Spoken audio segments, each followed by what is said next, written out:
Very good evening everyone. स्वागत है आप सभी लोगों का आज की क्लास में। मैं राजकुमार सिंह आप सभी लोगों का बहुत बहुत स्वागत करता हूं। कैसे हैं आप सभी लोग? आरआरबी टेक्नीशियन ग्रेड 1 सिग्नल के इस बैच में आप सभी लोगों का बहुत बहुत स्वागत है। मेरे साथ धनंजय, आकाश, आशीष, कपिल, अंगद, प्रद्युमन, उत्कर्ष जुड़े हैं। आप सभी लोगों का स्वागत है। इस क्लास को स्टार्ट करने से पहले मैं आप लोगों को थोड़ा सा इस बैच के बारे में बताता हुआ चलता हूं कि आप इस बैच को ज्वाइन कर सकते हैं अगर आपने बीटेक किया है, बीएससी किया है या डिप्लोमा किया हुआ है। किस ट्रेड से किया हुआ है, इसमें से किसी भी ब्रांच से अगर आपने डिप्लोमा, बीएससी या बीटेक किया हुआ है तो आप इस बैच को ज्वाइन कर सकते हैं। आपके लिए आरआरबी टेक्नीशियन में 1092 सीट्स हैं, जिसमें सिलेबस की बात करें तो जनरल अवेयरनेस से 10 नंबर का सवाल आएगा, इंटेलिजेंस एंड रीजनिंग से 15 नंबर का, कंप्यूटर से 20 नंबर का, मैथमेटिक्स से 20 नंबर का, बेसिक साइंस एंड इंजीनियरिंग से 35 नंबर का। आज जो हिस्सा मैं आपको पढ़ाने वाला हूं, एक तरीके से आज की क्लास डेमो क्लास है। डेमो क्लास है आज की क्लास, और आज मैं आपको बेसिक साइंस एंड इंजीनियरिंग का जो हिस्सा है इसी का एक टॉपिक मैं आपको डेमो का दूंगा। 35 नंबर का सवाल यहां से आएगा, यानी सब में सबसे ज्यादा वेटेज इसी का है। मैथ से 20 नंबर का सवाल आएगा, रीजनिंग से 15, रीजनिंग का डबल आ रहा है यहां से, मैथमेटिक्स का भी लगभग डबल ही आ रहा है। तो बेसिक साइंस एंड इंजीनियरिंग से 35 नंबर का सवाल आएगा। इसी बेसिक साइंस एंड इंजीनियरिंग का एक छोटा सा हिस्सा आज मैं डेमो क्लास के रूप में आपको पढ़ाने वाला हूं। सिलेबस आपको नॉर्मली पता है, 100 सवाल आएंगे, 90 मिनट का टाइम रहेगा, 100 नंबर रहेगा। ये जनरल अवेयरनेस का सिलेबस है, ये कंप्यूटर का सिलेबस है, ये मैथमेटिक्स का है, और उसके बाद ये सिलेबस है जनरल इंटेलिजेंस एंड रीजनिंग का, ये सिलेबस है बेसिक साइंस एंड इंजीनियरिंग का। इसी में आप देखोगे एक टर्म आता है इलेक्ट्रोमैग्नेटिक इंडक्शन या फैराडेज लॉ। ये आपके सिलेबस में मेंशन है बेसिक साइंस एंड इंजीनियरिंग में, इलेक्ट्रोमैग्नेटिक इंडक्शन या फैराडेज लॉ। आज यही वाला टॉपिक मैं आपको थोड़ा सा पढ़ाने की कोशिश करता हूं डेमो क्लास के रूप में, ठीक है? तो शुरू करें कहानी।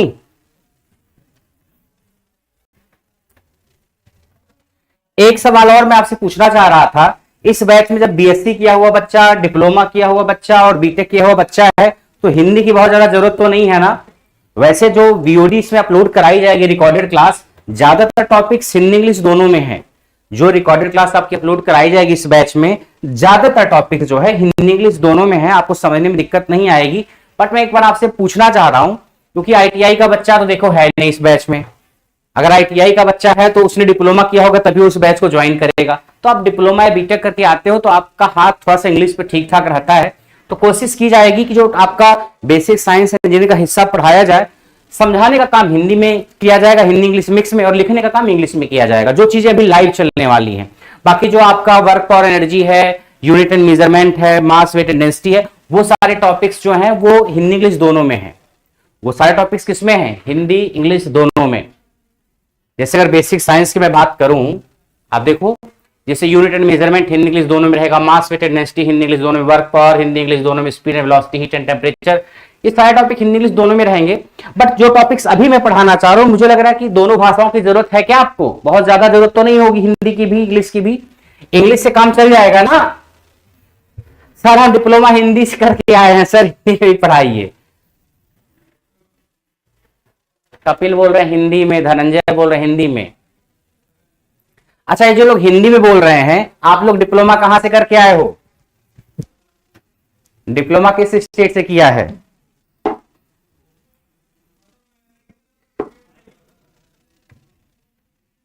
बताइए। चलिए आज के डेमो क्लास में हिंदी इंग्लिश दोनों में देने की कोशिश करूंगा, ठीक है? चलिए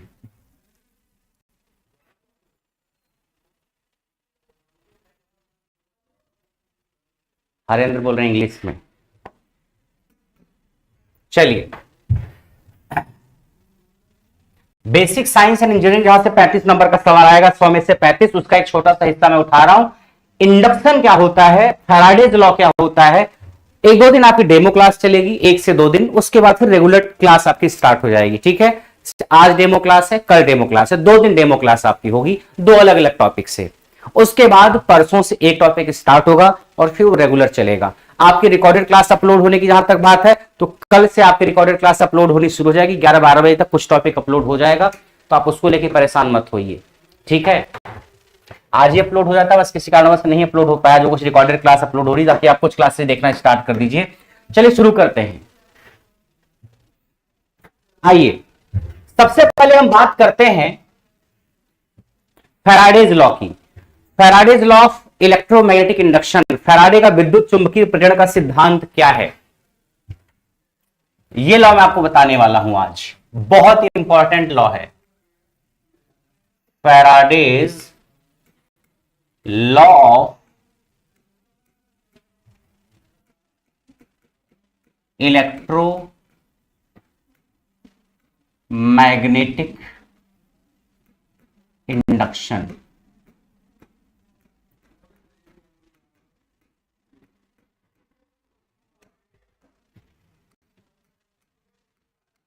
फैराडे का विद्युत चुंबकीय प्रेरण का सिद्धांत, फैराडे का विद्युत चुंबकीय प्रेरण का सिद्धांत।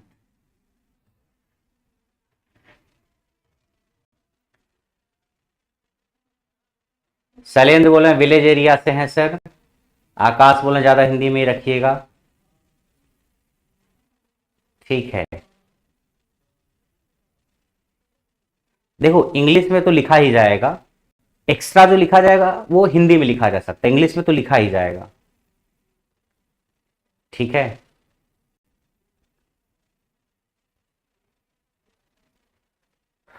कन्हैया बोल रहा अदर सब्जेक्ट कौन कौन पढ़ाएगा।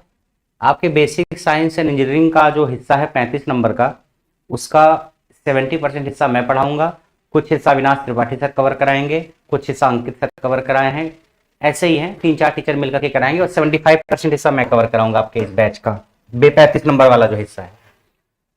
अब फैराडे का विद्युत चुंबकीय प्रेरण का जो सिद्धांत है, 2 नियम है फैराडे के। कितने हैं? 2। इन दोनों नियम को जानने के लिए आपको पता होना चाहिए कि फ्लक्स क्या होता है, मैग्नेटिक फ्लक्स। आपको ये भी पता होना चाहिए मैग्नेटिक फ्लक्स डेंसिटी क्या होती है। आपको ये भी पता होना चाहिए था मैग्नेटिक लाइंस ऑफ फोर्सेस क्या होती है, चुंबकीय बल रेखाएं क्या होती हैं, यानी चुंबक क्या होता है, चुंबकीय फ्लक्स क्या होता है, चुंबकीय फ्लक्स घनत्व यानी मैग्नेटिक फ्लक्स डेंसिटी क्या होती है, फ्लक्स डेंसिटी की यूनिट क्या होती है, एसआई यूनिट क्या होती है, सीजीएस यूनिट क्या होती है, फ्लक्स की एसआई यूनिट क्या होती है, सीजीएस यूनिट क्या होती है। लेकिन अगर हम वहां से यहां तक आएंगे ना, तो आते आते यहां तक आपका टाइम आज का पूरा हो जाएगा, ठीक है। मैं चाहता हूं आज आपको फैराडे का नियम बताऊं, तो मैं फ्लक्स को थोड़ा सा हल्का सा बता करके फैराडे के नियम पे आता हूं। फिर जब आपका ये टॉपिक रेगुलर चलेगा, फिर वहां पे आराम से चुंबकीय बल रेखा यानी मैग्नेटिक लाइंस ऑफ फोर्सेज क्या होती हैं, चुंबकीय फ्लक्स यानी मैग्नेटिक फ्लक्स क्या होता है, मैग्नेटिक फ्लक्स डेंसिटी यानी चुंबकीय फ्लक्स घनत्व क्या होता है, वो सारी चीज सिस्टमेटिक वे में बताएंगे, क्योंकि वो पूरा टॉपिक अपने आप में 1 घंटे का टॉपिक है। तो मैं आज इस पे ध्यान देना चाह रहा हूं, इसलिए मैं थोड़ा सा फ्लक्स के बारे में मोटे मोटे तौर पे बता करके इस पे आता हूं। बाकी जब फ्लक्स की कहानी होगी तो आपको अच्छे से समझ में आएगी, ठीक है। तो मैं थोड़ा सा बता के चलता हूं फ्लक्स क्या है, आपको समझाएंगे, बस मोटे मोटे तौर पे समझना, ना डिफिनेशन लिखवाएंगे ना उसकी यूनिट लिखवाएंगे, काम भर चीजें बताएंगे। बाकी जब डिटेल में टॉपिक होगा तो बहुत अच्छे से होगा। एक चुंबक है, मान लो, मोटे मोटे तौर पर समझा रहा हूं बस। चुंबक में एक नॉर्थ पोल होता है, एक साउथ पोल होता है कि नहीं होता, एक उत्तरी ध्रुव एक दक्षिणी ध्रुव। तो चुंबक के नॉर्थ पोल से कुछ लाइंस निकलती हैं, क्या निकलती हैं? लाइंस। और ये लाइंस कहां जाती हैं? साउथ पोल की तरफ। कहां जाती हैं लाइंस? साउथ पोल की तरफ। लाइंस कहां जाती हैं? साउथ पोल की तरफ। चुंबक के नॉर्थ पोल से कुछ लाइंस निकलती हैं, काल्पनिक रेखाएं निकलती हैं जो साउथ पोल की तरफ जाती हैं। मोटे मोटे तौर पे इसे फ्लक्स का दे रहा हूं मैं, ठीक है। बाकी फ्लक्स की डिफिनेशन अच्छे से हम बताएंगे आपको। मोटे मोटे तौर पर इसको क्या कह दे रहा हूं मैं? फ्लक्स। आज के फैराडे लॉ को समझने के लिए इससे आपका काम हो जाएगा।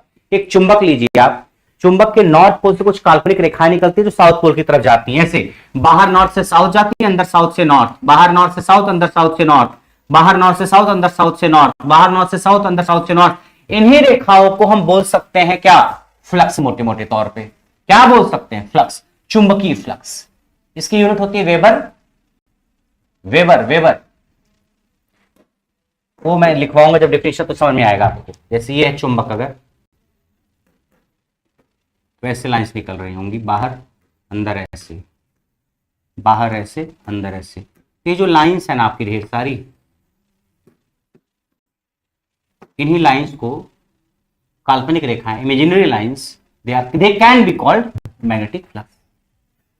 बस मैग्नेटिक फ्लक्स क्या है, मैग्नेटिक फ्लक्स डेंसिटी क्या है, मैग्नेटिक लाइंस ऑफ फोर्सेस क्या, तीनों में जब अंतर बताएंगे तो आपको और अच्छे समझ में आएगा। आज के लिए बस इतना मान लीजिए मैग्नेटिक फ्लक्स क्या होता है फैराडे लॉ को समझने के लिए, ठीक है। आइए फैराडे के नियम पे आते हैं। सर डिफिनेशन लिखवा दो ना फ्लक्स की, अरे लिखवाएंगे भाई, डिफिनेशन सारी लिखवाएंगे। फ्लक्स की जब चर्चा करेंगे तो बहुत कुछ चर्चा फ्लक्स में करेंगे। अभी हम चर्चा फैराडे के नियम की करते हैं। आइए, फैराडे के दो नियम हैं, एक फर्स्ट लॉ है और एक सेकंड लॉ है। फर्स्ट लॉ,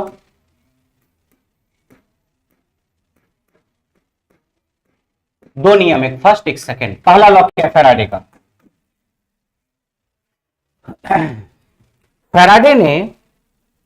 फैराडे का वैसे दो प्रकार का नियम, एक तो यह है विद्युत चुंबकीय प्रेरण का सिद्धांत, और एक केमिस्ट्री सब्जेक्ट में आप पढ़ते हो Faraday's law of electrolysis, Faraday का विद्युत अपघटन का नियम, या सेल एंड बैटरी में Faraday's law of electrolysis, Faraday का विद्युत अपघटन का नियम। और यहां पे आप पढ़ते हो फैराडे का विद्युत चुंबकीय प्रेरण का नियम, या फैराडे का विद्युत चुंबकीय प्रेरण का सिद्धांत, Faraday's law of electromagnetic induction. Faraday का जो दो नियम है, पहला नियम क्या है? पहला नियम ये कहता है, अगर एक क्वायल ले लीजिए, क्वायल मतलब कुंडली, कुंडली मतलब क्या होता है सर? अरे कुंडली मतलब ऐसे, एक ऐसे, ये कुंडली है, क्वायल है ये। मतलब कोई सीधा तार लो और इसको घुमा दो, सीधा तार लो इसे घुमा दो, ऐसे ऐसे ऐसे ऐसे ऐसे ऐसे ऐसे ऐसे कर दो, ये क्या हो गई? अब कुंडली, क्वायल हो गई। सीधा तार लो घुमा दो, क्वायल हो गई। ये कोई क्वायल है और इस क्वायल के बगल में मैंने एक चुंबक रख दिया। क्या रख दिया? चुंबक। ये चुंबक का नॉर्थ पोल है, चुंबक का साउथ पोल है। तो चुंबक के नॉर्थ पोल से लाइंस निकलेंगी, इन लाइंस को क्या बोलते हो? फ्लक्स।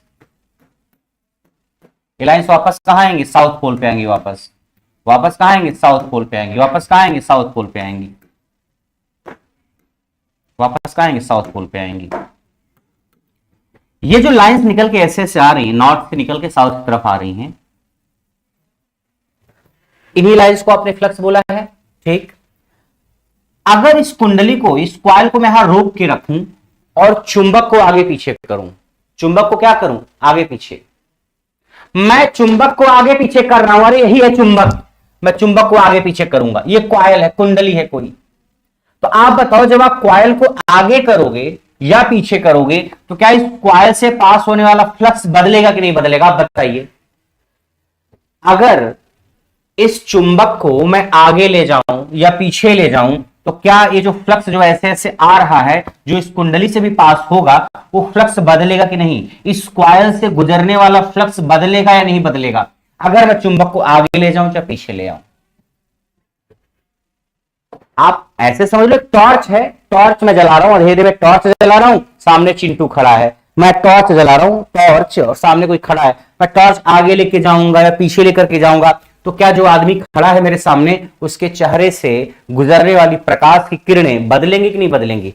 टॉर्च लेके मैं आगे जाऊं पीछे जाऊं, बिल्कुल बदलेंगी। मैं सामने खड़ा हूं, ऐसे कोई कार आ रही है, उसकी हेडलाइट से जो रोशनी निकल रही है मेरे चेहरे से से गुजर रही कि नहीं गुजर रही है? तो कार अगर पास आए मेरे, या दूर आ जाए, मेरे से दूर जाए, तो मुझसे होकर गुजरने वाली जो प्रकाश की किरणें हो बदलेंगी कि नहीं बदलेंगी? बदलेंगी। ऐसे ही अगर चुंबक आगे जाए चाहे पीछे जाए तो इस कुंडली से, इस क्वाइल से गुजरने वाला फ्लक्स, यानी जो लाइन है यही तो फ्लक्स है, ये बदलेगा। और फैराडे ने कहा कि अगर किसी क्वाइल से गुजरने वाला फ्लक्स बदलता है, किसी क्वाइल से गुजरने वाला फ्लक्स बदलता है, तो उस क्वाइल में वोल्टेज पैदा हो जाता है, विभव, वोल्टेज आ जाता है। 4 वोल्ट, 10 वोल्ट, 2 वोल्ट, कुछ भी हो सकता है। और जो वोल्टेज आता है उसको नाम दिया गया induced EMF. EMF means electromotive force. Induced EMF Hindi में बोलते हैं प्रेरित विद्युत वाहक बल। अगर किसी क्वाइल से गुजरने वाला फ्लक्स समय के साथ बदल रहा है तो उस क्वाइल में एक ईएमएफ आ जाता है, एक वोल्टेज आ जाता है। यही फैराडे का पहला नियम है। लेकिन कब आएगा ईएमएफ? जब क्वाइल से गुजरने वाला फ्लक्स बदलेगा। क्वाइल से गुजरने वाला फ्लक्स जब बदलेगा तब आएगा ईएमएफ। मतलब यह कि अगर क्वाइल रुकी है और मैं चुंबक को आगे या पीछे लेके जाऊंगा, तभी इससे गुजरने वाला फ्लक्स बदलेगा और तभी इसमें वोल्टेज आएगा। या मैं चुंबक को रोक दूं, मेरे चुंबक रुका हुआ है, मैं क्वाइल को आगे पीछे लेके आऊं, मैं क्वाइल को दूर ले जाऊं चाहे पास ले आऊं, तो भी तो गुजरने वाला फ्लक्स बदलेगा। बात समझ में आ रही नहीं? यानी अंततः होना क्या चाहिए? इस कुंडली से, इस क्वाइल से गुजरने वाला फ्लक्स पास होना, बदलना चाहिए। The flux linking with this coil should change with time. The flux passing with this coil should change with time, then an EMF will be induced in the coil. EMF में से voltage आ जाएगा coil में।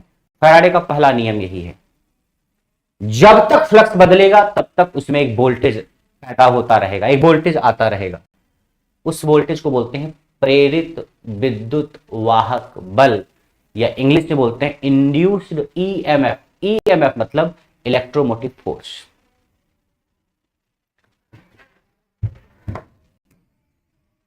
नहीं आई बात समझ में? अरे बोलो, बात समझ में आई कि नहीं आई? बोलो, मैं लिख रहा हूं, देखो भी समझ में आएगा। When flux passing with a coil changes with time,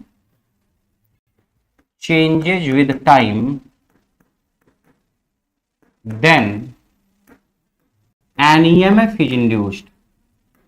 An EMF is induced. Induced मतलब पैदा हो जाना in coil, and if circuit is closed, then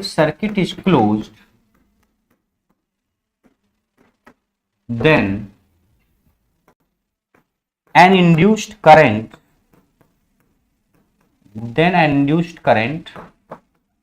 also flows in coil.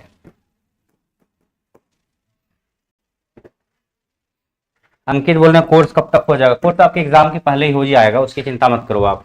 When flux passing with the coil changes with time, then an EMF is induced in coil, and if circuit is closed, then an induced current also flows in coil. यानी ये है, जब किसी coil को हिंदी में कुंडली बोलते हैं, जब किसी कुंडली से गुजरने वाला फ्लक्स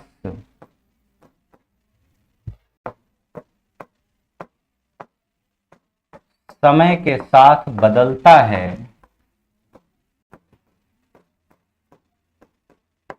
तो उसमें मतलब कुंडली में, तो उसमें एक प्रेरित विद्युत वाहक बल पैदा हो जाता है।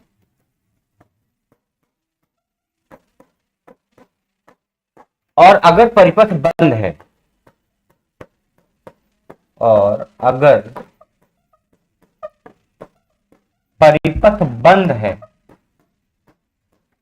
तो एक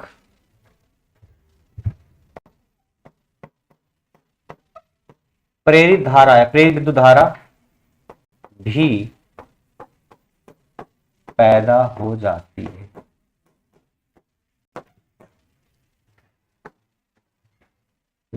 क्लियर? देखो मैं आपको समझाता हूं इसको, ऐसे देखो, ये आपकी कॉइल है, कोई कुंडली है, एक सीधा तार लिया, उसको घुमा घुमा के बना दिया ऐसे, और ये है हमारा चुंबक है कोई, ये चुंबक में नॉर्थ पोल है, साउथ पोल है। नॉर्थ से लाइंस निकलते हैं, कुछ काल्पनिक रेखाएं नॉर्थ से ऐसे,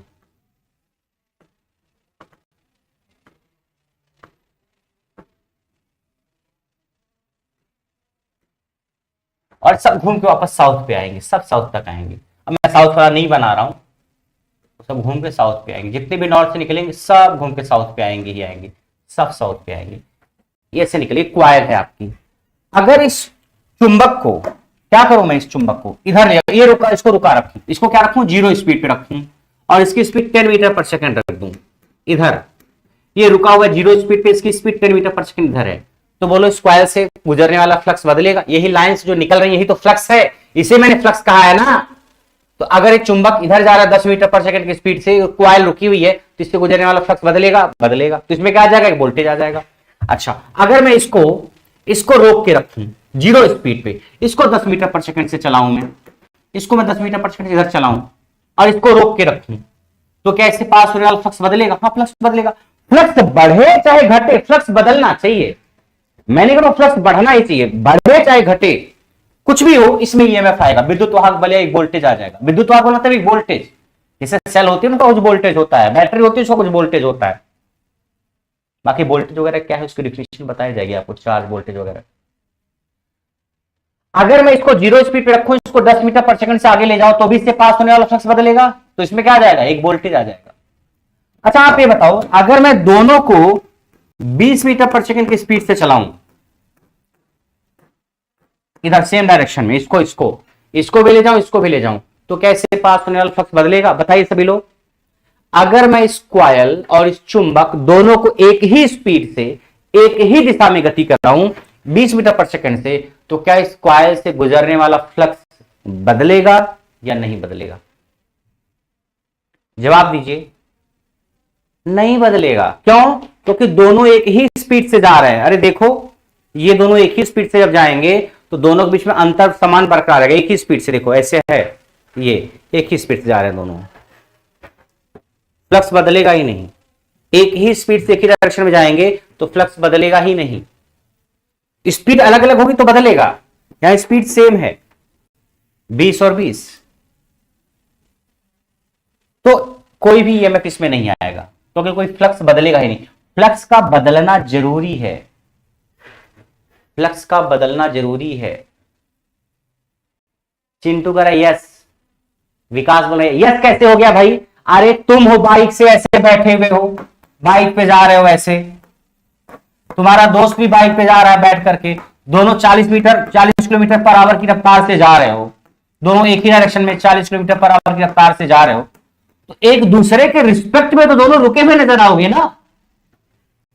अगर दो बाइक वाले एक साथ एक ही दिशा में एक ही स्पीड से जाएंगे तो क्या दोनों एक दूसरे के सापेक्ष गति करते हुए नजर आएंगे? नहीं, दोनों एक दूसरे की तुलना में रुके हुए नजर आएंगे।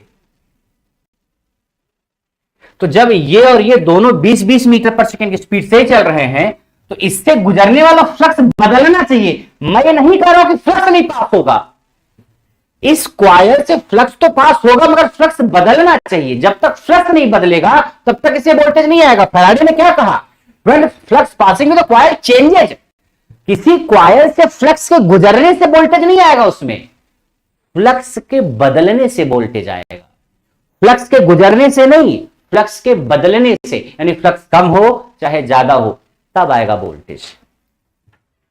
तो अगर 20-20 मीटर पर सेकंड से दोनों जाएंगे ऐसे एक ही साथ चलेंगे, इसका फ्लक्स इससे पास तो होगा, गुजरेगा जरूर मगर बदलेगा नहीं। और अगर फ्लक्स बदलेगा नहीं इस कॉइल में कोई वोल्टेज नहीं आएगा। फैराडे भैया क्या कह के गए हैं, फ्लक्स बदलना चाहिए समय के साथ। नहीं यही बात समझ में? अच्छा अगर ऐसा मैं करूं, इसकी स्पीड को 40 मीटर पर सेकंड कर दूं और इसकी स्पीड को 15 मीटर पर सेकंड कर दूं, एक ही डायरेक्शन में जा रहे हैं दोनों, अब बोलो इससे फ्लक्स बदलेगा कि नहीं बदलेगा? ये 40 मीटर पर सेकंड से, ये 15 मीटर पर सेकंड से एक ही दिशा में जा रहे हैं दोनों, क्या इससे गुजरने वाला फ्लक्स बदलेगा? हाँ जी बदलेगा। स्पीड अलग अलग है दोनों की, रिलेटिव मोशन हो रहा है यहाँ पे, इसको क्या बोलते हैं, सापेक्ष गति का होना। यहां सापेक्ष गति है, यहां सापेक्ष गति नहीं थी। दोनों जब एक ही दिशा में एक ही चाल से जा रहे हैं तो सापेक्ष गति नहीं थी, रिलेटिव मोशन नहीं था। यहां रिलेटिव मोशन है क्योंकि डायरेक्शन एक ही भले है, मैग्नीट्यूड अलग अलग है दोनों का, यहां रिलेटिव मोशन है। इस केस में इससे गुजरने वाला फ्लक्स बदलेगा और फ्लक्स बदलेगा तो इसमें वोल्टेज आ जाएगा। तो फैराडे भैया यही कहे हैं कि जब तक बदलेगा फ्लक्स तब तक कॉइल में रहेगा वोल्टेज। जब तक बदलेगा फ्लक्स, अगर फ्लक्स बदल रहा है तो कॉइल में वोल्टेज तैयार बैठा रहेगा, और अगर फ्लक्स का बदलना रुका तो वोल्टेज खत्म। फ्लक्स का बदलना रुका, वोल्टेज खत्म।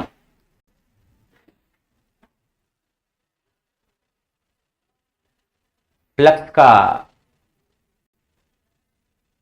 बदलना अगर रुका तो वोल्टेज खत्म। चिंटू का ऐसा थोड़ा हिंदी भी लिखो। अरे अब तक तो सब कुछ हिंदी इंग्लिश दोनों में ही लिखा है, कौन है नालायक?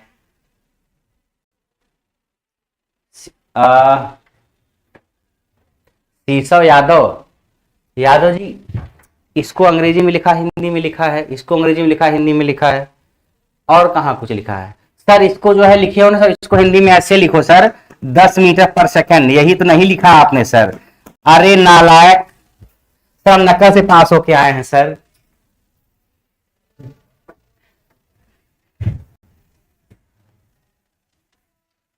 बात समझ में आई?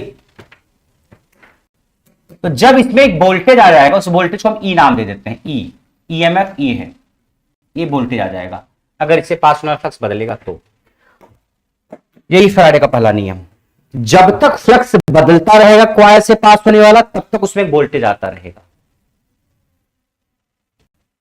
If flux passing with the coil is changing, then and voltage will be there and induced EMF will be there. Induced मतलब प्रेरित विद्युत वाहक बल।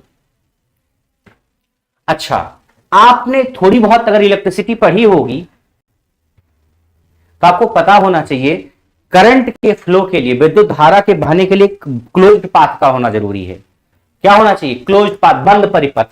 बंद परिपथ का मतलब जैसे देखो ये बैटरी लगी है, ये कोई प्रतिरोध लगा है, ये 6 ओम का प्रतिरोध है, 10 वोल्ट की बैटरी है। क्या इसमें कोई करंट बह सकती है? नो। 10 वोल्ट की बैटरी है, 6 ओम का, इसमें कोई करंट बह सकती है? नहीं। क्यों? अरे खुला परिपथ है, ये खुला है, तार जुड़ा थोड़ी है, खुला है, इसमें कोई करंट नहीं आएगी। करंट तब बहती है जब उसमें उसको बहने के लिए बंद परिपथ मिले, क्लोज्ड पाथ मिले, बंद घेरा मिलना चाहिए। इसमें कोई करंट नहीं फ्लो होगी, कोई करंट नहीं फ्लो होगी। करंट क्या होगी? जीरो, कोई करंट नहीं होगी इसमें, क्योंकि खुला परिपथ खुला है। लेकिन अगर मैं इसको जोड़ दूं ऐसे, एक वायर से जोड़ दूं ऐसे, इसको चिपका दूं ऐसे ऐसे, अब इसमें करंट आ जाएगी। अब करंट कुछ होगी, कितनी होगी पता नहीं, पर कुछ करंट होगी। तो आपको पता 10/6 होगी, बट अब करंट इसमें बहेगी क्योंकि बंद परिपथ हो गया। तो करंट तभी बहती है जब उसको बहने के लिए बंद परिपथ मिलता है, क्लोज्ड पाथ।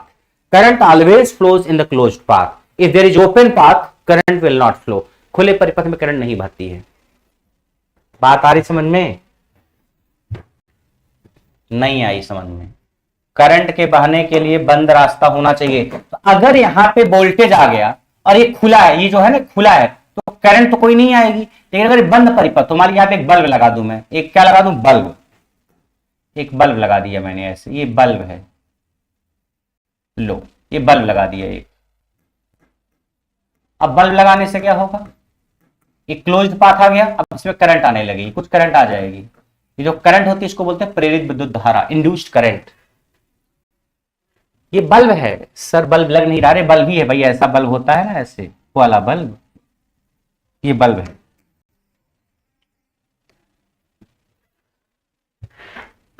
ये बल्ब है, बल्ब जलेगा। क्यों जलेगा? क्योंकि इसमें करंट जा रही है, इसमें करंट जा रही। करंट कहां से आई? क्योंकि वोल्टेज आया, वोल्टेज आया तो वहां से करंट आ गई। हाँ, करंट के आने के लिए बंद परिपथ का होना जरूरी था, तो बंद परिपथ है। अगर ये ओपन होता तो सर, अगर ये बल्ब ना लगा होता तो, अगर ऐसे होता सर, कॉइल ऐसे होती, तब क्या होता सर? ऐसे होती तो वोल्टेज तो आता, ईएमएफ तो आता, करंट नहीं आती, करंट जीरो होती। अगर खुला होता, कुछ लगा नहीं होता यहां, तो वोल्टेज होता, करंट नहीं आती। अगर यहां कुछ लगा दोगे, जैसे बल्ब लगा दिया, तो करंट इसमें बहने लगेगी, कुछ करंट बहेगी इसमें। तो ये मैंने कहा कि कुछ करंट होगी, क्योंकि बंद परिपथ है। तो अगर परिपथ क्लोज है, बंद है, तो उसमें विद्युत धारा प्रवाहित होती है, जिसको बोलते हैं प्रेरित विद्युत धारा। ये करंट है प्रेरित विद्युत धारा, इंड्यूस्ड करंट, और ईएमएफ है इंड्यूस्ड ईएमएफ या प्रेरित विद्युत वाहक बल, वही लिखा हुआ है। When flux passing with the coil changes with time, then an EMF is induced in coil, and if circuit is closed, then an induced current also flows in coil.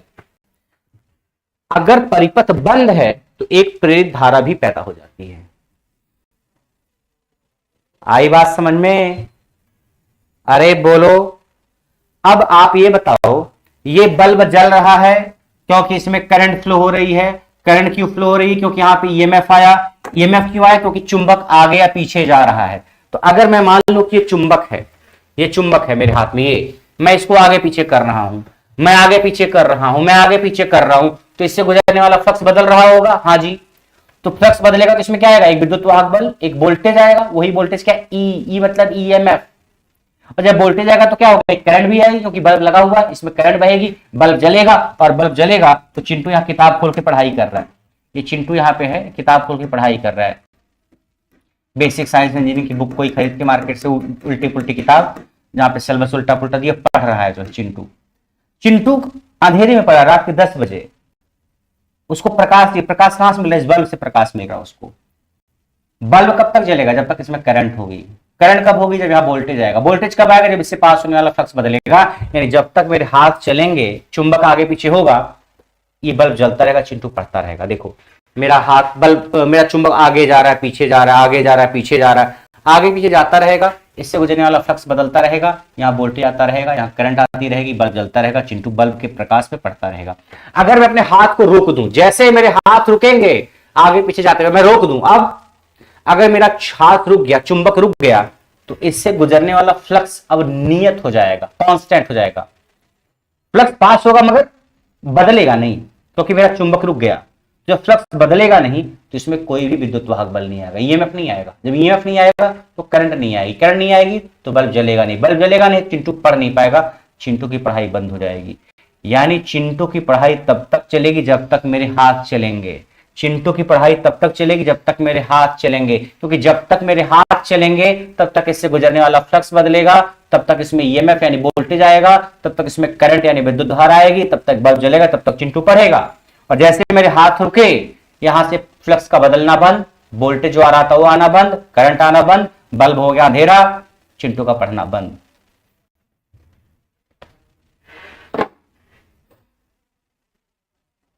बोलिए। रानी मिश्रा करना है सर इलेक्ट्रॉनिक्स का class कब से होगा? सारे topic एक एक करके होंगे, ठीक है। ये बात समझ में आ रही है आप लोगों को या नहीं, जितना मैंने पढ़ाया? यहां पे ई क्या है? ई है आपका इंड्यूस्ड ईएमएफ। इंड्यूस्ड ईएमएफ है, ईएमएफ मतलब इलेक्ट्रोमोटिव फोर्स, प्रेरित विद्युत वाहक बल। मोटे मोटे तौर पे इसको वोल्टेज मान लो आप, क्या मान लो? वोल्टेज। और आई क्या है? Induced current.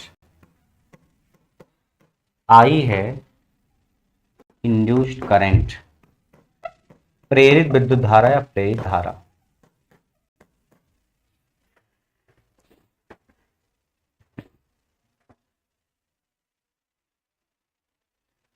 ये कहानी समझ में आई? फैराडे का पहला नियम।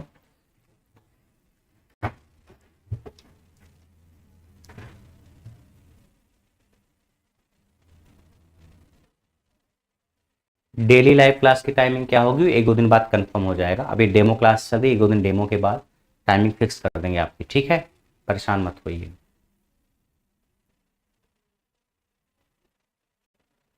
कल कुछ रिकॉर्डेड क्लास अपलोड होगी, उसको देखना शुरू करना और टाइमिंग फिक्स कर देंगे। पहला नियम यही है, अभी समझ में आपको आ जाएगा। क्लास खत्म होते होते अगर कोई बच्चा कितना भी वीक क्यों न हो, कुछ भी पहले से पढ़ के क्यों ना आया हो, अगर मन लगा के पढ़ा होगा तो समझ में आ जाएगा। ये था पहला नियम कि जब तक कॉइल से गुजरने वाला फ्लक्स बदलेगा तब तक इसमें वोल्टेज रहेगा, वोल्टेज रहेगा तो उसमें करंट रहेगी, करंट रहेगी तो बल्ब जलेगा। वही है पहला नियम। दूसरा नियम क्या है? दूसरा नियम जो है आपका सेकेंड लॉ। फैराडे का द्वितीय नियम क्या कहता है?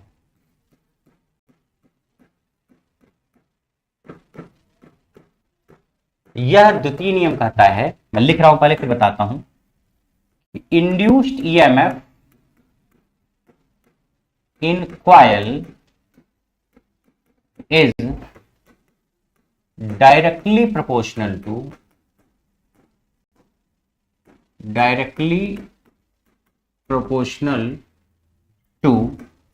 rate of change of flux, rate of change of flux।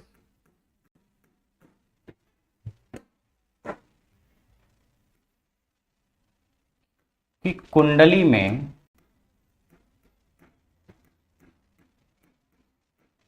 उत्पन्न विद्युत वाहक बल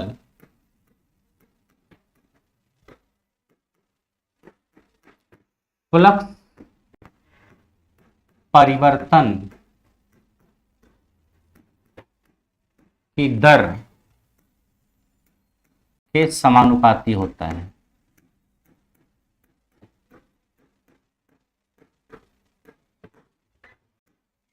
के समानुपाती होता है।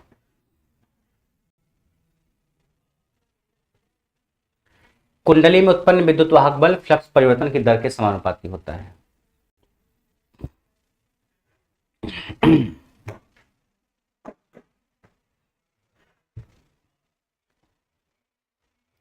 अभी आप इसको समझना, देखो मतलब क्या है इसका। ये आपका क्वाइल है और क्वाइल में मान लीजिए टर्न की संख्या n है। टर्न मतलब घुमावों की संख्या। जैसे देखो, 1 turn, 2 turn, 3 turn, 4 turn, 5 turn, 6 turn, 7 turn, ये टर्न की संख्या है। ऐसे 1 turn, 2 turn, 3 turn, 4 turn, turn की संख्या मान लीजिए n है, घुमावों की संख्या है n। इस कुंडली से जो फ्लक्स पास हो रहा है वो बदल रहा है, ठीक। फ्लक्स जितना तेजी से बदलेगा, फ्लक्स बदल तो रहा है ना, अरे इसमें वोल्टेज कब आएगा? जब फ्लक्स बदलेगा। हाँ सर, ये तो पता चल गया, फैराडे का पहला नियम तो यही कहता है कि जब फ्लक्स बदलेगा तभी इसमें वोल्टेज आएगा। दूसरा नियम क्या कहता है सर? दूसरा नियम ये कहता है फ्लक्स जितनी तेजी के साथ बदलेगा उतना ज्यादा वोल्टेज आएगा। फ्लक्स धीरे धीरे बदलेगा तो वोल्टेज कम आएगा। फ्लक्स बदलेगा ही नहीं तो वोल्टेज आएगा ही नहीं। भाई आपने पढ़ा कि ये जो फ्लक्स निकल के कॉइल से पास हो रहा है, फ्लक्स बदलेगा तभी वोल्टेज आएगा। अगर फ्लक्स बहुत तेजी के साथ बदल रहा है तो ज्यादा वोल्टेज आएगा। फ्लक्स बदल रहा है मगर धीरे धीरे बदल रहा है तो कम वोल्टेज आएगा। फ्लक्स बदल ही नहीं रहा है तो वोल्टेज आएगा ही नहीं। यानी समय के साथ फ्लक्स में परिवर्तन तो होना चाहिए तभी वोल्टेज आएगा। समय के साथ फ्लक्स में परिवर्तन होना चाहिए तभी वोल्टेज आएगा, ठीक। अब समय के साथ फ्लक्स में जो परिवर्तन हो रहा है वो क्या बहुत तेजी के साथ हो रहा है या धीरे धीरे हो रहा है? इसी पर डिपेंड करता है इसमें आने वाला वोल्टेज। अगर समय के साथ फ्लक्स में परिवर्तन बहुत तेजी के साथ हो रहा है तो इसमें ज्यादा वोल्टेज आएगा, और अगर समय के साथ फ्लक्स में परिवर्तन कम हो रहा है तो वोल्टेज कम आएगा। यानी जितनी तेजी के साथ फ्लक्स बदलेगा उतना ज्यादा वोल्टेज आएगा। फ्लक्स धीरे धीरे बदलेगा तो वोल्टेज कम आएगा। फ्लक्स बदलेगा ही नहीं तो वोल्टेज आएगा ही नहीं। यानी जितनी तेजी से फ्लक्स बदला उतना ज्यादा वोल्टेज आया। अब फ्लक्स जो समय के साथ बदलता है उसको बोलते हो आप, इंग्लिश में बोलते हो rate of change of flux. मैं समझा रहा हूं, देखो यहां पे मैं लिख रहा हूं। देखो rate of change of flux का क्या मतलब है? Rate of change of flux, इसका मतलब ये है, इसका मतलब ये है, इसको हिंदी में बोलते हैं फ्लक्स परिवर्तन की दर। फ्लक्स परिवर्तन की दर, इसे ही दूसरे शब्दों में पता क्या कहते हैं? इसी को आप लिख सकते हो और या अथवा, अथवा क्या लिख सकते हो? Change in flux, change in flux with respect to time, with respect to time. समय के साथ फ्लक्स में परिवर्तन, बात एक ही है। समय के साथ फ्लक्स में परिवर्तन, समय के साथ फ्लक्स में परिवर्तन कहो चाहे rate of change of flux कहो। रेट का मतलब हो गया समय, रेट का मतलब हो गया समय के साथ। Rate of change of flux या change in flux with respect to time, दोनों का मतलब यही है। तो अगर मैं ये मान लूं कि change in flux delta phi है, अगर मैं कहूं डेल्टा फाई क्या है? चेंज इन फ्लक्स है।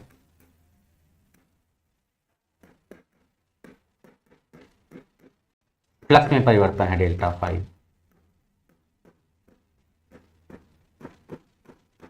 और समय में परिवर्तन कितना है? वो डेल्टा टी है।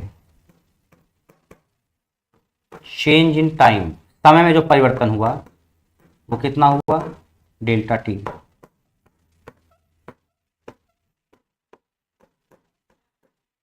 तो rate of change of flux का मतलब समझ रहे हो क्या होगा? तो rate of change of flux किसको कहोगे? Rate of change of flux का मतलब समय के साथ फ्लक्स में परिवर्तन, समय के साथ फ्लक्स में परिवर्तन। तो ये होगा delta phi, delta phi upon delta t, यही बोला जाएगा rate of change of flux. Flux में परिवर्तन को समय में परिवर्तन से भाग दे दीजिए, फ्लक्स में परिवर्तन को समय में परिवर्तन से भाग दे दीजिए, इससे बोलोगे आप rate of change of flux, या बोल सकते हो change in flux with respect to time. समय के साथ फ्लक्स में परिवर्तन बोल दो या फ्लक्स परिवर्तन की दर बोल दो, यही है। और फैराडे का दूसरा नियम यही कहता है कि जो कॉइल में इंड्यूस्ड ईएमएफ आता है वो फ्लक्स परिवर्तन की दर के समानुपाती होता है।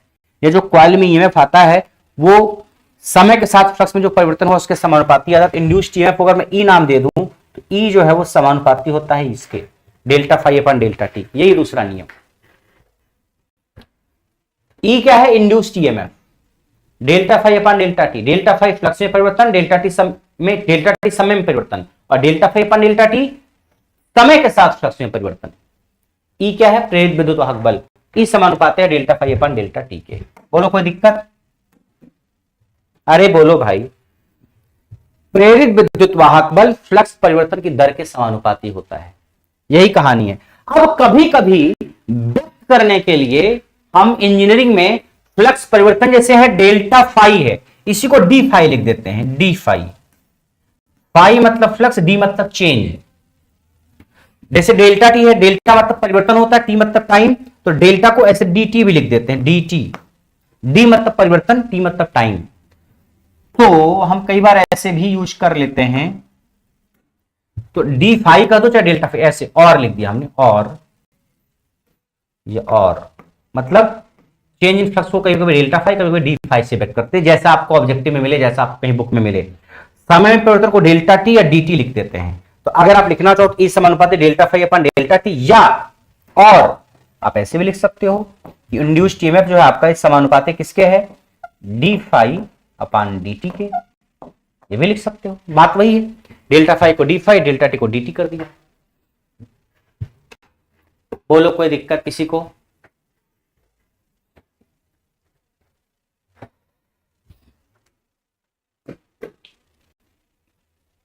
दूसरा नियम ये है, इंड्यूस्ड ईएमएफ आपका जो है फ्लक्स परिवर्तन की दर के समानुपाती होता है, या induced EMF is directly proportional to rate of change of flux. यानी पहला नियम ये बताता है कि कॉइल में ईएमएफ आएगा कब। पहला नियम ये बताता है कि कॉइल में ईएमएफ आएगा कब। तो कॉइल में ईएमएफ कब आएगा?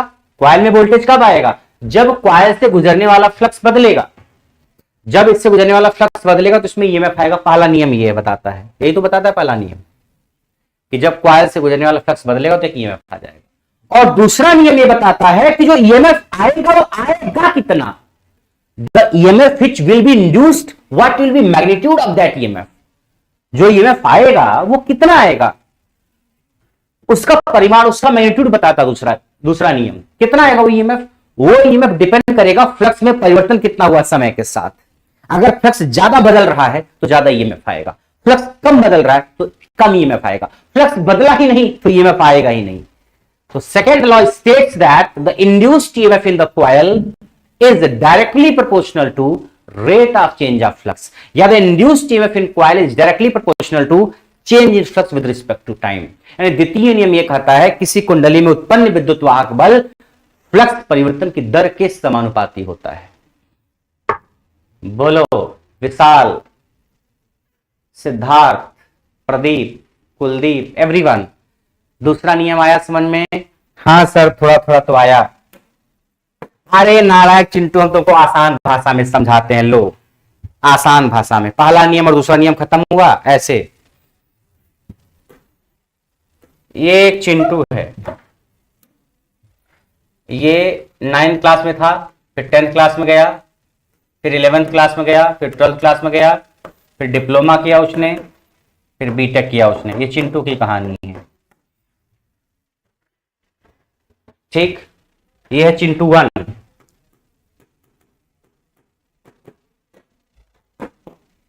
और ये है Chintu 2। 9th 10th 11th 12th diploma BTech. ये है चिंटू 2 और ये है Chintu 3। 9th 10th 11th 12th diploma BTech. देखो क्या कहता है फैराडे का नियम। हमारे पास 3 चिंटू, 3 लड़के हैं। पहला लड़का जो चिंटू है, ये 9th क्लास में जब गया किसी स्कूल में पढ़ने, 8 तक भी पढ़ा होगा, 9th से बात स्टार्ट करते हैं। जब ये 9th क्लास में किसी स्कूल में पढ़ने पे गया, वहां पे उसको एक लड़की पसंद आ गई। उसका कुछ नाम मान लो, कुछ भी नाम दे दो, चलो उस बबली 1 नाम दे दो, बबली 1। चिंटू को बबली वन पसंद आ गई। अब ये बबली वन उसके साथ 9th क्लास में थी, वही बबली वन उसके साथ 10th क्लास में भी है, सेम बबली 11th में भी वही है, 12th में भी वही है, डिप्लोमा में भी सेम गए दोनों, बीटेक भी साथ किया। 9th 10th 11th 12th diploma BTech same लड़की उसके साथ रही, चिंटू के साथ। सूरज करण पीएससी वाले भी हैं, मैं भूल गया, कोई बात नहीं, ठीक। आप बताओ क्या ये बच्चा जो 9th क्लास में अपनी पहली गर्लफ्रेंड बनाया, बीटेक के बाद उसकी पढ़ाई खत्म हो गई, उसके बाद पढ़ाई नहीं किया उसने एक गर्लफ्रेंड बनाई थी 9th में जो बीटेक के उसके साथ पढ़ी, एक बबली उसके जीवन काल में रही, फिर इसी से शादी भी कर लिया, इसी बबली से उसने शादी कर लिया, जीवन भर बहुत वफादार रहा चिंटू वन, शादी भी इसी से कर लिया। क्या इसकी लाइफ में बबली बदली? पहली लड़की जो मिली वही जीवन भर रही, उसी से शादी कर लिया। तो लाइफ में इसके बबली बदली नहीं। बबली को मान लो फ्लक्स, क्या फ्लक्स बदला? नहीं बदला। अगर फ्लक्स नहीं बदला तो ईएमएफ आएगा? नहीं आएगा। तो क्या इसकी लाइफ में बबली बदली? नहीं बदली बबली। तो क्या इसकी लाइफ में मजा है? शायद लाइफ थोड़ी बोरिंग सी हो, मन भर गया हो एक ही के साथ रह रह करके। चिंटू टू को देखो, इसने 9th में एक बबली उसको मिली B2, 10th में भी हुई थी B2, 11th में दूसरी बबली मिली B3, 12th में भी वही B3 रही, डिप्लोमा में बबली B4 मिली, बीटेक में वही मिली B4, सेम लड़की थी। 9th 10th में B2 के साथ रहा, फिर स्कूल चेंज हो गया होगा, 11th 12th में B3 के साथ रहा, डिप्लोमा में B4 के साथ, बीटेक में B4 के साथ। इसलिए कितनी बबली बदली? 1 2 3 बबली। इसके जीवन में बबली बदली है, बबली बदली है यानी फ्लक्स बदला है, तो ईएमएफ आएगा। ईएमएफ मतलब एंजॉयमेंट, ई मतलब ईएमएफ, ये मतलब एंजॉयमेंट, जो भी समझ लो आप। यहां फ्लक्स बदला है, ये फ्लक्स कुछ था, फिर फ्लक्स बदल गया, फिर फ्लक्स बदल गया। 9th 10th में एक ही लड़की थी, 11th 12th में फिर कोई अलग लड़की थी, डिप्लोमा बीटेक कोई अलग लड़की थी। यहां पे बबली बदली है, तो बबली मतलब फ्लक्स, फ्लक्स बदलेगा तो ईएमएफ आएगा। यहां पे ईएमएफ है, एंजॉयमेंट है। यहां पे बबली बदल ही नहीं रही है, यहां पे कोई ईएमएफ कोई एंजॉयमेंट नहीं है, बोरिंग है लाइफ। और चिंटू 3 की जो कहानी है, इसने तो हद ही कर दिया। इसने क्या किया, हर क्लास में अलग बबली। इसमें बबली जो है B5 है, उसका नाम B5 रख दिया हमने। इसमें B6 है, इसमें B7 है, इसमें B8 है, इसमें B9 है, इसमें B10 है। ज्यादा स्मार्ट होगा, पढ़ने में अच्छा होगा, बात करने में अच्छा होगा, मैनर्स अच्छे होंगे। इसने हर क्लास में बबली को चेंज किया। चेंज किया मतलब पसंद करते होंगे लोग इसको। तो 9th में अलग, 10th में अलग, 11th में अलग, 12th में अलग, डिप्लोमा में अलग, बीटेक में अलग, शादी किसी और से किया। फिर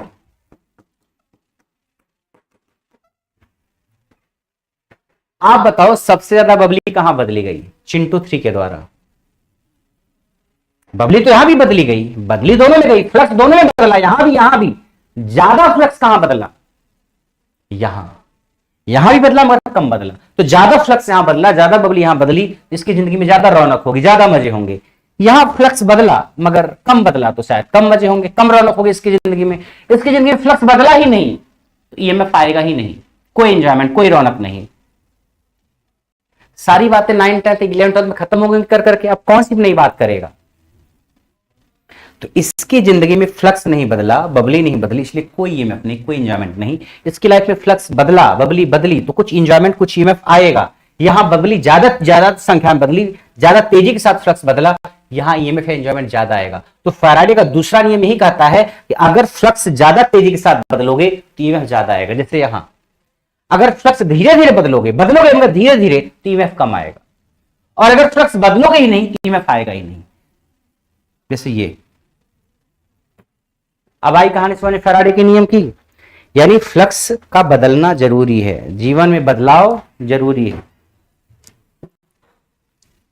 ताकि आपका मन लगा रहे। बोलिए। The more flux changes the induced EMF will be more. जितना ज्यादा फ्लक्स बदलेगा उतना ईएमएफ आएगा। बहुत तेजी के साथ फ्लक्स बदलोगे ईएमएफ ज्यादा आएगा, धीरे धीरे फ्लक्स बदलोगे ईएमएफ कम आएगा। और अगर फ्लक्स बदलोगे ही नहीं तो ईएमएफ आएगा ही नहीं। तो जो दूसरा नियम है, इसको यह ना E समानुपाती डेल्टा फाई अपन डेल्टा टी, E बराबर E समानुपाती डी फाई अपन डी टी, उसको मैं लिख रहा हूं यहां पे। E समानुपाती डी फाई अपान डी टी। फिर इसको यहां जब बराबर लिखते हैं ना तो कुछ और लिखते हैं, क्या क्या लिखते हैं, यहां इसको प्रोपोर्शनलिटी को हटाते हैं, कांस्टेंट को बराबर लिखते हैं, यहां जाता है एन डी फाई अपान डी टी, ये हो जाता है एन डी फाई अपान डी टी। एन क्या है, नंबर ऑफ टर्न, कुंडली में कितने टर्न है। फाई क्या है, फाई फ्लक्स है, फाई क्या है, फ्लक्स, डेल्टा फाई या d phi change in flux. यह है फैराडे का दूसरा नियम, E बराबर n d phi by D t. आप यहां से देखो, इफ फ्लक्स इज कांस्टेंट, अगर फ्लक्स कांस्टेंट हो, फ्लक्स क्या हो, कांस्टेंट, नियतांक हो फ्लक्स, तो डी फाई कितना होगा, डी फाई अपन डी टी। अगर फ्लक्स कांस्टेंट है, बदल ही नहीं रहा फ्लक्स, नियत है, तो डी फाई अपन डी टी जीरो होगा ना। अरे भाई डी फाई अपान डी टी क्या है, समय के साथ फ्लक्स में परिवर्तन। जब फ्लक्स बदला ही नहीं तो परिवर्तन कहां से हुआ। मैं कहूं मेरी सैलरी जितनी पिछले महीने थी उतनी इस महीने है, तो क्या मेरी सैलरी में कोई परिवर्तन हुआ क्या, नहीं। जितनी मेरी सैलरी पिछले मंथ थी उतनी इस मंथ है, मैं कहूं what is change in salary, तो आपको कुछ भी नहीं, जीरो। तो ऐसे जब फ्लक्स बदला ही नहीं तो फ्लक्स में बदलाव कितना होगा, जीरो। डी फाई अपान डी टी क्या होगा, जीरो। अरे बोलो, डी फाई अपन डी टी क्या, समय के साथ फ्लक्स में परिवर्तन। जब फ्लक्स कांस्टेंट है तो परिवर्तन किस बात का, डी फाई अपन डी टी जीरो होगा। इसको रख दो यहां जीरो, यहां रखो जीरो, तो इंड्यूस्ड ईएमएफ क्या हो जाएगा, ये हो जाएगा जीरो। जब यहां जीरो रख दोगे तो जीरो गुणे एन ई बराबर जीरो ही तो आएगा, इंड्यूस्ड ईएमएफ जीरो हो गया। यानी ये कहने का मतलब है अगर आपका फ्लक्स कांस्टेंट है तो ईएमएफ जीरो है। यानी किसी कुंडली से अगर गुजरने वाला फ्लक्स कांस्टेंट है तो कोई भी ईएमएफ आपको मिलने वाला नहीं है। किसी कुंडली से गुजरने वाला फ्लक्स अगर कांस्टेंट है तो आपको कोई भी ईएमएफ मिलने वाला नहीं है। यह बात ध्यान में रखना, आप नोट करके मैं लिख रहा हूं।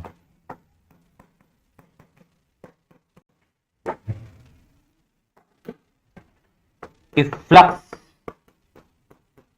Passing with coil is constant, flux गुजर रहा है मगर नियत है, बदल नहीं रहा है।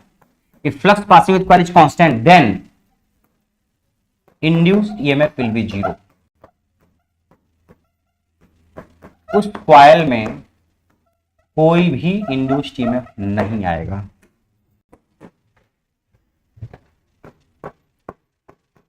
अगर कुंडली से गुजरने वाला फ्लक्स नियत है, अगर कुंडली से गुजरने वाला फ्लक्स नियत है तो उसमें कोई भी विद्युत वाहक बल या ईएमएफ का तो बल या इंड्यूस्ड ईएमएफ नहीं आएगा। विद्युत वाहक बल मतलब वोल्टेज। अगर फ्लक्स जो कुंडली से पास हो रहा है नियत है तो कोई भी ईएमएफ नहीं आएगा। तो ईएमएफ कब आएगा फिर, फ्लक्स जब बदलेगा। फ्लक्स जब बदलेगा, if flux is changing then there will be EMF. Flux ज्यादा तेजी के साथ बदलेगा तो ज्यादा ईएमएफ आएगा, फ्लक्स धीरे धीरे बदलेगा तो कम ईएमएफ आएगा। फ्लक्स बदलेगा ही नहीं तो ईएमएफ आएगा ही नहीं। ये कहानी समझ में आई। तो अगर फ्लक्स कांस्टेंट है तो डी फाई अपन डी टी जीरो हो गया, क्योंकि डी फाई अपन डी टी क्या है, फ्लक्स में परिवर्तन। जब कोई चीज बदल ही नहीं, कांस्टेंट है तो परिवर्तन किस बात का, परिवर्तन जीरो। ई अब आपका जीरो, यानी फ्लक्स नियत है तो ईएमएफ जीरो होगा। तो ईएमएफ कब आएगा, जब फ्लक्स बदलेगा। इसीलिए तो है पहला नियम, क्या कहता है, when flux passing with coil changes with time. Constant flux से ईएमएफ नहीं आएगा, फ्लक्स के बदलने से ईएमएफ आएगा। तो पहला नियम यही कहता है जब फ्लक्स बदलेगा तो ईएमएफ आएगा, फ्लक्स बदलेगा तो ईएमएफ आएगा, फ्लक्स बदलेगा तो ईएमएफ आएगा। दूसरा नियम क्या कहता है, फ्लक्स जितनी तेजी के साथ बदलेगा उतना ज्यादा ईएमएफ आएगा। यानी फ्लक्स के बदलने की जो दर होगी ना उसी पर ईएमएफ डिपेंड करता है। ज्यादा तेजी के साथ फ्लक्स बदलेगा तो ईएमएफ ज्यादा आएगा, धीरे धीरे फ्लक्स बदलेगा तो ईएमएफ कम आएगा। तो फ्लक्स कितनी तेजी के साथ या धीरे धीरे कैसे बदल रहा है उसी पर ईएमएफ डिपेंड करता है। विद्युत वाहक बल फ्लक्स परिवर्तन की दर के समानुपाती होता है। या E बराबर n d phi by D t. N क्या है, नंबर ऑफ टर्न। एन क्या है, नंबर ऑफ टर्न। कुंडली में टर्न्स की संख्या एन। एन क्या है? Number of turn in coil.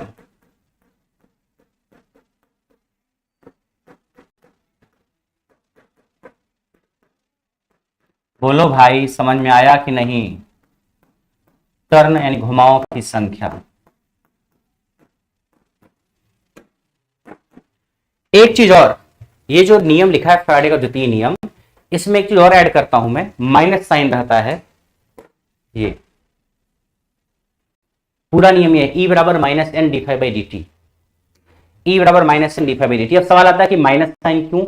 Minus sign Lenz law को व्यक्त करता है। क्या करता है? लेंज लॉ को व्यक्त करता है। नोट में पहला पॉइंट ये आपने लिख दिया, और दूसरा पॉइंट नोट में मैं लिख रहा हूं, negative sign indicates Lenz law. Lenz law को व्यक्त करने के लिए ऋणात्मक चिन्ह लगाया गया है।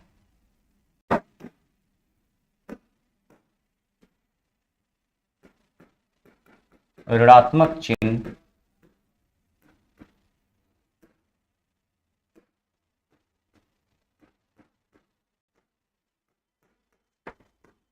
लेंज के नियम को व्यक्त करता है।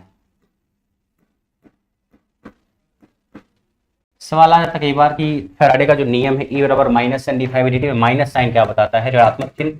ये लेंज के नियम को बताता है। ठीक है, तो पूरा फैराडे का नियम यही है, दूसरा वाला, बस माइनस साइन कहां से है? वो लेंज लॉ के जैसा है। पूरा फैराडे का दूसरा नियम ये है। तो पहला नियम आपका ये था कि फ्लक्स आएगा कब, सॉरी ईएमएफ आएगा कब? ईएमएफ यानी वोल्टेज तब आएगा जब फ्लक्स बदलेगा। और दूसरा नियम था जो ईएमएफ आएगा वो निर्भर किस पर करेगा? तो फ्लक्स के बदलने की दर पर निर्भर करेगा, या समय के साथ फ्लक्स में कितना परिवर्तन है उस पर डिपेंड करेगा। और हमने फिर बताया अगर फ्लक्स कांस्टेंट है तो कोई ईएमएफ नहीं आएगा, फ्लक्स का बदलना जरूरी है तभी ईएमएफ आएगा। और नेगेटिव साइन जो है लेंज के नियम को बताता है। लेंज का नियम तो इलेक्ट्रिकल इंजीनियरिंग में बहुत डिटेल में कई जगह इस्तेमाल होता है। आपके लिए लेंज का नियम उतना ज्यादा इंपॉर्टेंट नहीं, तो इसलिए मैं बेसिक्स आपको बताता हूं लेंज का नियम क्या है। डिफिनेशन लिख देता हूं मैं, व्हाट इज लेंज लॉ। जब आ गया तो इसकी डिफिनेशन लिख देता हूं मैं, लेंज का नियम क्या है।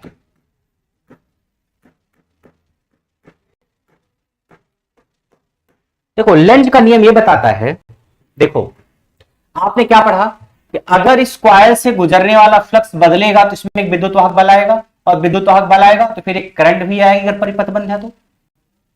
अगर अगर अगर इस कॉइल से गुजरने वाला फ्लक्स बदलेगा तो इसमें एक वोल्टेज आएगा E, और वोल्टेज आएगा तो फिर एक करंट भी आएगी अगर परिपथ बंद है तो, सर्किट क्लोज है तो।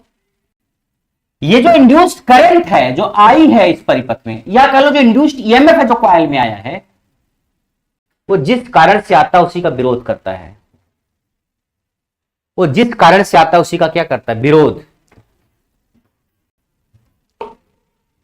ये इंड्यूस्ड करंट आई है या इंड्यूस्ड ईएमएफ आया है? हाँ, या क्यों आया है पता नहीं क्यों आया, मुझे नहीं पता, बट जिस भी कारण से आया हो उसका विरोध करता है। आपको तो लग ही रहा है कि हाँ फ्लक्स के बदलने की वजह से आया, वो सब कहानी तो डिटेल में जब आप पढ़ते हो तब समझ में आती है। फ्लक्स बदला होगा तभी आया, अभी किस वजह से आया वो छोड़ो, बस मैं ये मुख्य रीजन देख रहा हूं कि इंड्यूस्ड करंट जो आती है आपकी कॉइल में, प्रेरित विद्युत धारा या प्रेरित विद्युत वाहक बल, वो जिस भी कारण से आता है उसी का विरोध करता है।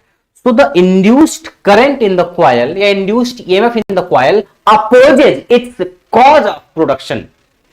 प्रेरित विद्युत धारा या प्रेरित विद्युत वाहक बल जिस कारण से उत्पन्न होता है उसी का विरोध करता है, और उस विरोध को व्यक्त करने के लिए लेंज लॉ में माइनस साइन लगाया जाता है।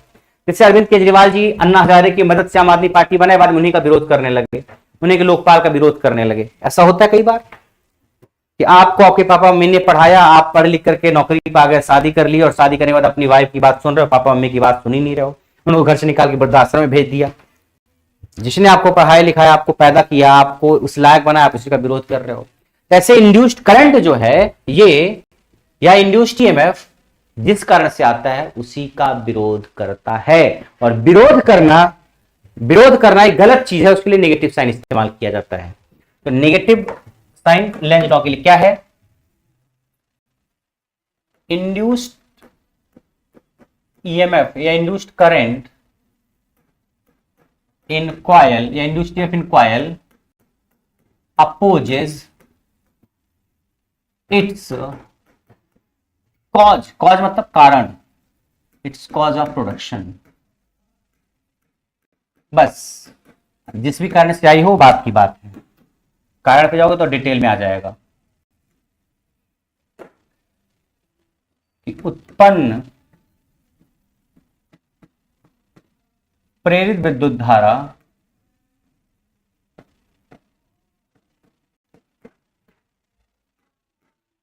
अपने उत्पन्न होने के कारण का विरोध करती है। उत्पन्न प्रेरित विद्युत धारा अपने उत्पन्न होने के कारण का विरोध करती है, जिस कारण से आती है उसका विरोध करती है।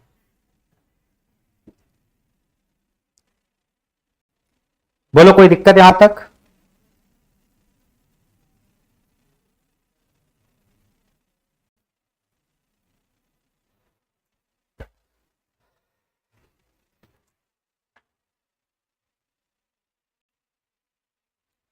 ये है बस लेंज लॉ में भी इतना जानो आप बस कि जो भी कॉइल में इंड्यूस्ड ईएमएफ आया है या जो भी कॉइल में इंड्यूस्ड करंट आई है, ये इंड्यूस्ड ईएमएफ या इंड्यूस्ड करंट वो जिस भी कारण से आई है उसका विरोध करती है। मोटे मोटे तौर पर इतना जानो, अगर लेंज लॉ तो और बहुत गहराई में है, जरूरत और पड़ेगी तो बताएंगे। ठीक है, अभी जरूरत पड़ी थोड़ी सी कि माइनस साइन क्यों लगाया, लेंज लॉ के लगाया। पूरा फैराडे का नियम ये पूरा ही है, बस माइनस साइन लेंज लॉ के कारण लगाया गया है पूरा। तो फैराडे के दो नियम हैं, प्रथम नियम, द्वितीय नियम, दोनों नियम को हमने पढ़ा। हमने दूसरे नियम का फार्मूला भी देख लिया क्या है, और हमने ये भी देखा कि जो माइनस साइन है वो किस लिए है, वो लेंज लॉ को व्यक्त करता है। लेंज लॉ को रिप्रेजेंट करने के लिए माइनस साइन इस्तेमाल किया गया। और लेंज लॉ क्या है, ये कहता है कि अगर किसी कॉइल में इंड्यूस्ड करंट आई है या इंड्यूस्ड ईएमएफ आया है, तो इंड्यूस्ड करंट या प्रेरित धारा जिस भी कारण से आई होगी उस कारण का विरोध करेगी। I will oppose my cause of production, कि जो मुझे पैदा करेगा मैं उसी को काटूंगी, जो मुझे पैदा करेगा मैं उसी को काटूंगी, मैं उसे ही परेशान करूंगी, मैं उसे ही मारूंगी, मैं उसी का विरोध करूंगी। यही कहती है इंड्यूस्ड करंट। बस ये लेंज का नियम आपका हो गया। ठीक है, तो उम्मीद करते हैं आपको फैराडे के दोनों नियम समझ में आए होंगे, फर्स्ट लॉ, सेकेंड लॉ, और उसके बाद लेंज के नियम के बारे में थोड़ा सा आपको बताया।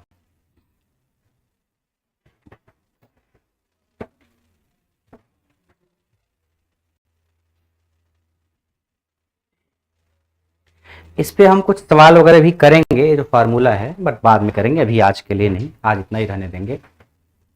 ये जो फार्मूला है इस पे सवाल भी आता है, तो इस पे सवाल वगैरह हम करेंगे आगे, जब इस टॉपिक को पढ़ना होगा, जब 2-3-4 क्लासेस की हो जाएंगी, फिर एक साथ जब हम सवाल करेंगे इसके न्यूमेरिकल्स, तो इन फार्मूले पे कैसे न्यूमेरिकल्स आ सकते हैं आप एग्जाम में, चाहे थियोरेटिकल न्यूमेरिकल हो, चाहे कैलकुलेशन वाला न्यूमेरिकल हो, जैसा भी सवाल होगा उसको हम करेंगे। अभी के लिए थ्योरी हमने आपको बताई है, सवाल भी इस पर बनता है। कैसे किसी कॉइल में टर्न दे देगा, फ्लक्स दे देगा, बोलेगा इतने समय में फ्लक्स में इतना चेंज हुआ तो ईएमएफ कितना होगा, तो सब निकालेंगे, बहुत आसानी से हो जाएगा अगर आपको सारी कहानी समझ में आई है तो।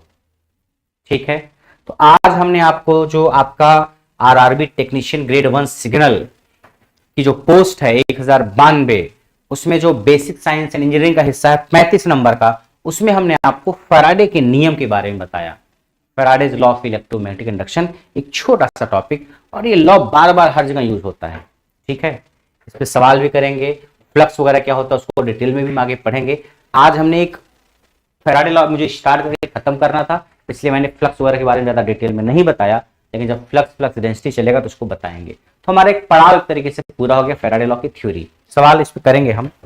ठीक है, एक तरीके से आज की क्लास आपकी डेमो क्लास थी, और आगे की क्लासेज भी आपकी होंगी। एक क्लास आपकी और होगी डेमो की कल, और उसके बाद नेक्स्ट क्लासेज जो होंगी वो आगे से फिर वो रेगुलर क्लासेज होंगी, और रिकॉर्डेड क्लास आपकी कल से अपलोड होना शुरू हो जाएगी कुछ कुछ करके, और 2-4-5-6 दिन में ज्यादातर रिकॉर्डेड क्लास अपलोड हो जाएंगी जो अपलोड होनी है। ठीक है जी, तो उम्मीद करते हैं आपको समझ में आया होगा। अगर आज जो पढ़ाया गया आपको समझ में नहीं आया तो आप वीडियो को दोबारा देखना, ठीक है, वीडियो को दोबारा देखना, आपको समझ में आएगा। या जब हम इससे सवाल रिलेटेड करेंगे तो आपको और चीज थोड़ी सी क्लियर होंगी, या थोड़ा सा कम समझ में आया है तो। बट चीजों को बहुत ही सिंपल वे में, आसान भाषा में समझाया जाएगा, आपको समझ में आएगा अगर आप थोड़ी सी भी कोशिश करोगे तो, ठीक है। तो आज के लिए इतना ही रहने देते हैं। बाकी और कोई क्वेरी है आपको बैच से रिलेटेड या और किसी चीज से रिलेटेड, तो आप इस नंबर पे व्हाट्सएप मैसेज करके पूछ सकते हो, ठीक है। मैसेज करके 2-3 दिन वेट करना, तुरंत रिप्लाई नहीं मिलेगा, 2-3 दिन वेट करना तो आपको रिप्लाई मिल जाएगा, ठीक है। तो आपके जितने भी दोस्त वगैरह हैं उनको इन्फॉर्म कर दो आप, क्योंकि ये भी एडमिशन, ओपन एडमिशन लेके फिर पढ़ाई स्टार्ट कर दें। बाकी हमारी आपसे मुलाकात होगी नेक्स्ट क्लास में, तब तक के लिए नमस्कार।